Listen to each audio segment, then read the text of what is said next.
Romanos 8, 35 e 37. Então, recordo, o tema é Deus nos faz vencedores. Deus te faz vencedor. Não é eu me torno vencedor, né? Tem muita gente por aí, né, com muitas teorias, às vezes até bem intencionadas, mas olha, é você fazer isso, é você pensar aquilo para você ter a vitória, mas olha, a vitória autêntica mesmo acontece quando Deus nos leva a ela, quando Deus usa das situações para nos fazer chegar à vitória. A partir do versículo 35, Romanos 8. Quem nos separará do amor de Cristo? Tribulação, angústia, perseguição, fome, nudez, perigo, espada? Pois está escrito: por tua causa somos entregues à morte todo dia. Fomos tidos como ovelhas destinadas ao matadouro. Mas em tudo isso somos mais que vencedores, graças àquele que nos amou. O versículo 35 começa com perguntas, né? Eu gostei demais disso aqui. Quem nos separará do amor de Cristo? Tribulação, angústia, perseguição, fome, nudez, perigo, espada? Em qual dessas categorias você se encaixa? Talvez você esteja na angústia, na tribulação, na perseguição, né? E depois ele cita uma passagem do Antigo Testamento: por sua causa fomos entregues à morte a todo dia, fomos tidos como ovelhas destinadas ao matadouro. E no versículo 37, então, a conclusão: mas em tudo isso, nos sofrimentos, nas batalhas, somos mais que vencedores, graças àquele que nos amou. Palavra do Senhor. Graças a Deus. E olha, a palavra mais que vencedor, o Novo Testamento foi escrito em grego. A palavra que foi usada por São Paulo é hipernikomen. Hipernikomen. O hiper, né, daí é a mesma palavra do grego que a gente conserva no português, né? Hipermercado. Hiper quer dizer mais do que aquilo que vem depois, né? Mais do que o substantivo, o adjetivo que vem depois. Então, São Paulo está dizendo, você tem um nível de vitória maior, hiper, né? Quando hipernikomen, do grego koiné, do grego clássico com o qual a Bíblia foi escrito, você tem uma vitória maior do que as vitórias normais quando você se submete a Cristo, quando você deixa Cristo vencer em você. É uma vitória que não se resume só a um momento de euforia, a um momento de prazer, a um momento de júbilo. Não, é algo consistente, que vem de dentro para fora. Mais que vencedores. É muito mais do que você podia pedir ou pensar. Mas, veja bem, eu percebo, amado filho, amada filha, que muitas pessoas acabam interpretando essa passagem de maneira equivocada. Por exemplo, tem muita gente que acha que essa passagem, né, ela quer dizer o seguinte: você em Cristo vai ter só vitória. E tendo só vitória, nenhum mal te atingirá. Tem muita gente que acredita nisso. Tem muita gente que tem uma fé, me perdoe, romantizada, pueril, infantil, né? Porque você viu que os versículos precedentes, para a gente entender bem o 37, nós tivemos que voltar a 2, né? 35 e 36. A Escritura está falando de problemas, de pancadas, né? Fomos entregues à morte por causa de ti, nada vai nos separar do Senhor, nem morte, nem dor, nem perseguição, nem nudez, nem espada, mas está implícito ali no conceito que batalhas acontecerão para essa vitória acontecer. Porque veja bem, quem não tem problema não é vencedor, é uma pessoa tranquila. Quem não tem problema não tem vitória, só tem uma vida tranquila. Porque a vitória só vem quando há luta, quando há competição. Você já viu se algum time do futebol brasileiro já ganhou o Campeonato Brasileiro sem disputar o Campeonato Brasileiro?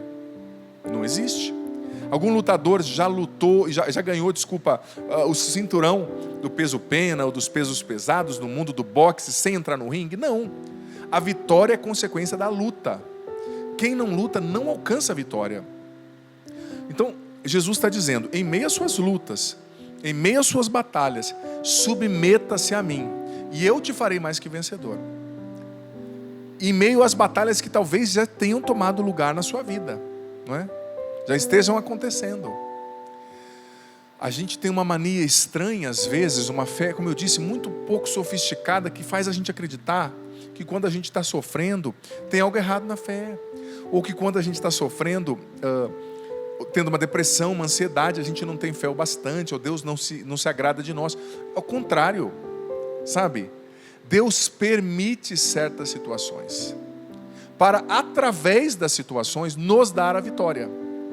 Para, através dos problemas, das dificuldades, filho, filha, nos purificar, sabe? Nos purificar, nos libertar da nossa carnalidade, fazer com que nós cresçamos. A carnalidade excessiva, sim, dominação instintiva, né? As situações difíceis, elas fazem com que nós cresçamos no nosso relacionamento com Deus, sabe? Talvez você mesmo, hoje esteja numa situação difícil. Talvez você hoje esteja enfrentando uma situação inóspita, difícil, de perseguição. É tão difícil quando a gente sabe que as pessoas estão nos perseguindo por inveja, estão fazendo maldade. É ou não é verdade? É tão difícil quando a gente sabe que a gente poderia estar melhor e não está por causa da maldade de alguém. É tão difícil quando a gente toca nas nossas próprias fraquezas e vê que a gente não consegue ser tão bom quanto deveríamos. Quando a gente olha no estágio no qual a gente está e percebe que não conseguimos ser nem a metade do que deveríamos ser, né? Talvez uma doença, talvez uma depressão, uma ansiedade, o término de um relacionamento, a perda de alguém. Eu não sei qual é a sua batalha, mas nada disso pode te separar do amor de Cristo, versículo 35. E Deus, através dos seus problemas, vai te fazer mais que vencedor.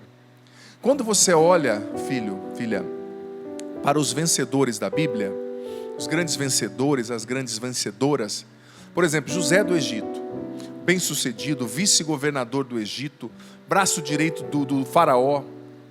Como Deus lhe fez mais que vencedor? Lhe deu sucesso através das provas que foram preparando José, através dos problemas, das dificuldades que foram equipando José para aguentar o peso da bênção, o peso da vitória. Porque senão José chegaria à vitória, mas não se manteria lá. Chegaria ao sucesso, mas não se manteria lá, sabe? Então, é preciso deixar Deus trabalhar, porque Deus nos dá a vitória através das situações que Ele permite na nossa vida. E nada agrada mais a Deus do que a gente ter essa submissão, essa resignação, de aceitar o que a vida nos apresenta, né? Fazer o que Deus quer e querer o que Deus faz, como dizia Santo Inácio, ou Santo Afonso, não é? Nada agrada mais a Deus do que a gente acreditar que Ele não errou ao nos fazer como nós somos, no lugar que nós estamos, com a aparência que a gente tem, na família que a gente está, com os atributos positivos ou não, né? Olhe para a história de Jó. Jó é um exemplo disso. Você já leu o livro de Jó na Bíblia? Ou já ouviu falar? A gente tem a expressão no popular, né? A paciência de Jó, né? Por quê? Porque Jó sofreu muito, né? Mas, gente, o que o sofrimento acrescentou a Jó? O final do livro de Jó diz que no final da sua vida ele tinha 7 vezes mais alegria, júbilo do que ele tinha no começo. E qual foi o grande legado que as provações deixaram na vida de Jó? Aquilo que ele escreveu no final do seu livro também, que ele disse, né? Te conhecia, Senhor, somente em palavras, por ouvir dizer, mas agora os meus olhos te viram. Ou seja, nada é capaz de nos oferecer um encontro pessoal com Jesus tão intensamente, uma visita de Deus, como o Padre Jonas costumava chamar na Canção Nova, do que um sofrimento, do que uma situação, sabe, que Deus permite na nossa vida, que às vezes parece que nós não vamos superar isso, né? Uma solidão, as dificuldades que vão tomando conta do nosso coração, sabe? Eu gosto tanto desse conceito de visita de Deus. Você sabe que o Padre Jonas Abib, nosso pai fundador na Canção Nova, de saudosa memória, ele escreveu vários documentos internos que balizam a vida da nossa comunidade internamente. E um dos documentos, né, o Padre Jonas escreveu falando das visitas de Deus. Que a gente tem que ver os sofrimentos, as batalhas, os retrocessos, claro, não eximindo-nos da culpa que nos é própria, mas a gente tem que ver isso como uma visita de Deus. Eu acho tão bonito que essa perspectiva que o Monsenhor Jonas Abib trouxe para nós na Canção Nova, Porque muda, sabe? Não é, me perdoe o termo, né? Não é uma desgraça, uma ausência de graça o que está acontecendo. É uma visita de Deus. O inimigo fez, tudo bem, mas mais forte que o inimigo é Deus, sabe? Deus nos visita no sofrimento, nos visita no luto, nos visita na enfermidade, nos visita na perda. E infelizmente, o nosso coração foi treinado para se apegar às coisas desse mundo, sabe? E os sofrimentos que a gente vai enfrentando, eles realizam o ofício de nos desapegar. Eles nos purificam, sabe? E eles nos levam a essa vitória. Deus, através das situações, nos leva à vitória. Você sabe que... O padre vai tomar um pouquinho de água e já vou desenvolver uma outra reflexão acerca dos 3 jovens na fornalha do livro de Daniel.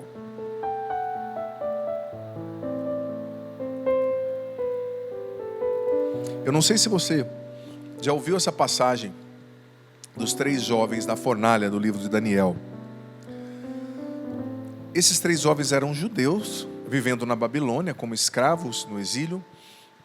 E o rei tinha emitido uma ordem que todos que não se prostrassem diante de uma estátua de ferro enorme, lá dele mesmo, a imagem dele, quando tocassem os instrumentos musicais, as trombetas, seria jogado na fornalha de fogo. Era um método bem, digamos assim, peculiar de punir as pessoas, matar queimada. Contudo, existiam esses 3 jovens, Sidraque, Misaque e Abdênago. Esses 3 nomes são difíceis de pronunciar, como você viu. Que eles eram judeus e eram fiéis a Deus mesmo no exílio, na terra estrangeira. E eles, como bons judeus, não se prostravam diante de estátuas de falsos deuses, né? Então chegou aos ouvidos do rei. E o rei disse, manda trazer esses 3 rapazinhos para cá. E o rei disse, é verdade o que eu ouvi falar de vocês? Se tocar qualquer instrumento e vocês não se prostrarem, eu vou jogar vocês na fornalha. Eu quero ver que Deus vai livrar vocês das minhas mãos. Esse rei era o homem mais poderoso da terra naquela época. Dono de milhares de quilômetros de terra.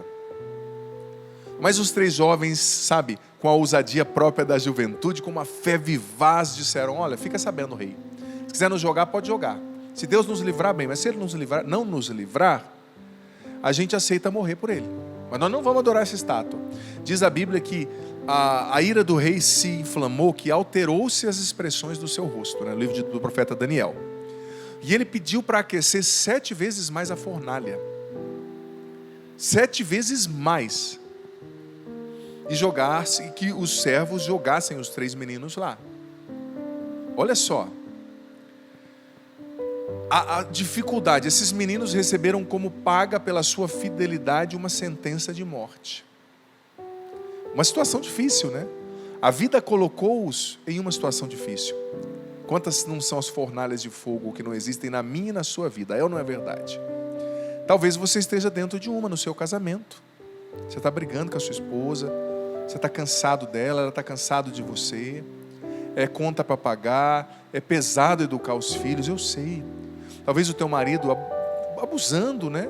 Te tratando mal, te tratando como uma empregada, você sabe que ele tem outra, às vezes ele quer até te bater. As fornalhas da vida. Mas o interessante é que esses 3 jovens foram jogados nessa fornalha de fogo ardente. E lá, estava tão quente que os servos que jogaram os jovens na fornalha de fogo morreram queimados, pra você ter noção. Só que passou um tempo, um dos servos conseguiu olhar lá dentro e viu que estavam os 3 jovens dançando no meio das chamas, e um 4º homem lá com a aparência de um anjo, né? O 4º homem. E chamou o rei, vem aqui ver. E de repente o rei se prostrou e falou, meu Deus, não existe Deus maior do que o Deus de Sidraque, Misaque e Abdênago. E pediu para tirá-los da fornalha, né, que a fornalha fosse apagada, e disse, olha, agora eu vi que tem um Deus em Israel. Porque vocês estavam no meio da fornalha, vocês não foram queimados. E Deus enviou o anjo dele para estar com vocês, para salvar vocês. E você sabe o que aconteceu naquela fornalha, naquele fogo ardente, tremendo? Nem um fio de cabelo dos meninos, nem cabelo da barba, nem pedaço da sobrancelha foi queimado, nada. Você sabe a única coisa que foi queimada, e eu acho que isso é fantástico? As cordas que estavam prendendo as mãos dos meninos. A única coisa que o fogo queimou. Eles entraram lá presos e saíram de lá livres, libertos. Isso, filho, filha, é uma analogia, uma imagem daquilo que acontece conosco quando a gente passa por provações, quando nós enfrentamos provações do jeito de Deus, tendo fé, esperando em Deus mesmo sem crer, crendo mesmo sem ver, esperando em Deus mesmo sem ver, né? Crendo mesmo sem ver. Quando a gente confia em Deus, mesmo estando na fornalha, o fogo vem, a gente sente o calor, as chamas estão do lado, mas no final, a única coisa que Deus vai permitir que seja queimada, são as algemas, são as correntes que prendem você. Você vai se submeter à provação. A fornalha ardente de fogo vai estar lá, e vai estar quente, eu sei. Mas, enfrente essa provação com Deus, tenha fé, e saiba que através deste fogo, através dessa situação, amada, Ele vai fazer de você mais que vencedor.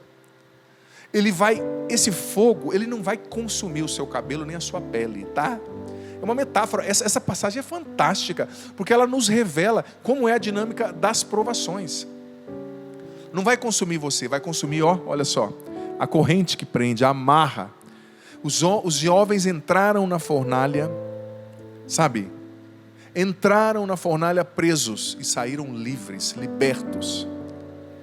Por isso que você pode proclamar na situação que você está vivendo: eu sou mais que vencedor em Jesus.